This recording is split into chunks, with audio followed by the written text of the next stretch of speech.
A very good morning to all my friends, and especially to you, Mr. Irwan. I hope you're doing well. My little story for today would be about the river Styx, and of course, you can't simply just talk about the river Styx without first, talking a little bit about the Greek underworld, which I'll also be covering today. But anyway, it's story time. The river of Styx is one of 5 rivers which surrounds and leads into the underworld. If you were to die during this time period, your soul would most likely have traveled through the river of Styx to be able to get into the underworld. But the river would be too vast for just any soul to travel upon it.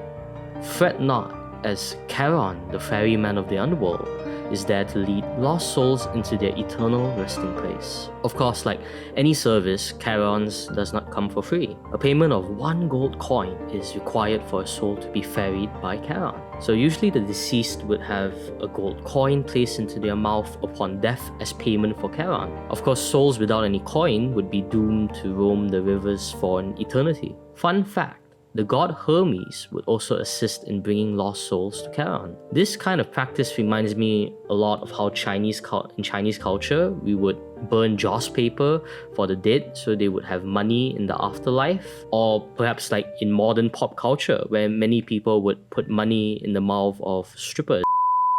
The river of Styx was named after the Titan goddess Styx, who was the goddess of oath-making. After Zeus and his Olympian brethren slayed the Titans, he thanked the goddess Styx for her help by making her name in which all gods will bind their oaths and promises to, and honored in her waters.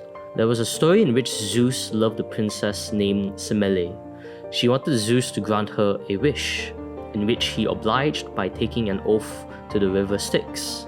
After making the oath, Semele wished to see Zeus in his full glory, but it is said that no mere mortal can gaze upon a god in their pure form.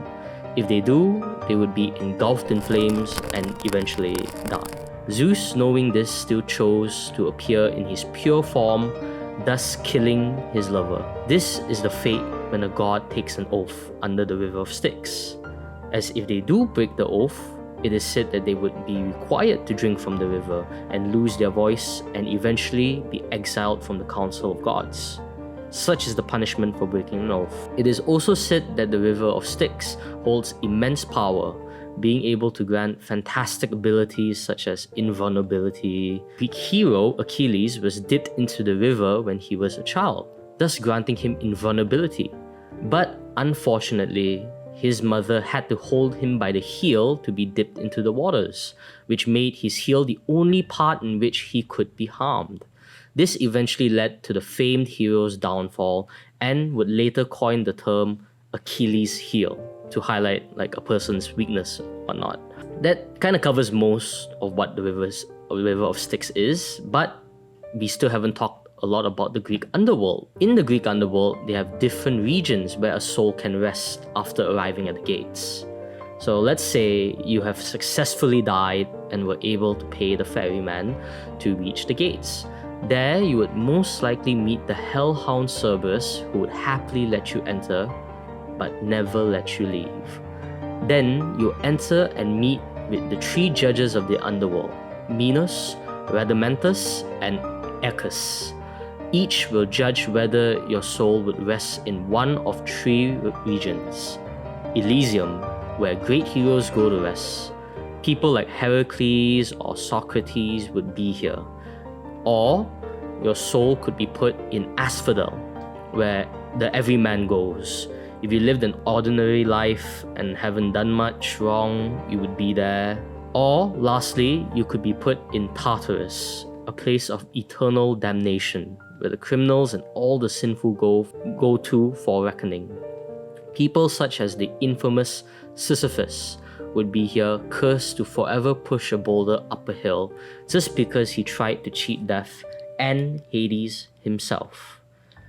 And that, my friends, would be your personal underworld experience if you were to die back during like the 9th century in Greece.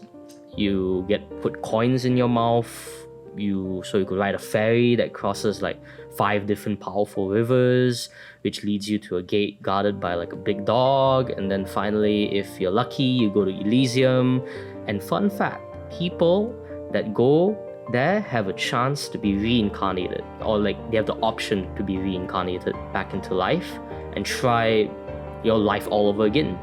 And if it is said that if you were to die, reincarnate, and go back to Elysium 3 times, you would be blessed with the opportunity to go into the Isle of the Blessed. Basically, it's like a better version of Elysium. You get treated like an actual god there. And in general, it was really cool to find out that even back then, they had so many ways to honor life, the afterlife, the dead. And there was a lot of similarities back then to how we would honor the dead today, in today's culture. And, it just shows it's something we pass on generation by generation, how we honor the dead. And that's it for my story. Thank you all for listening.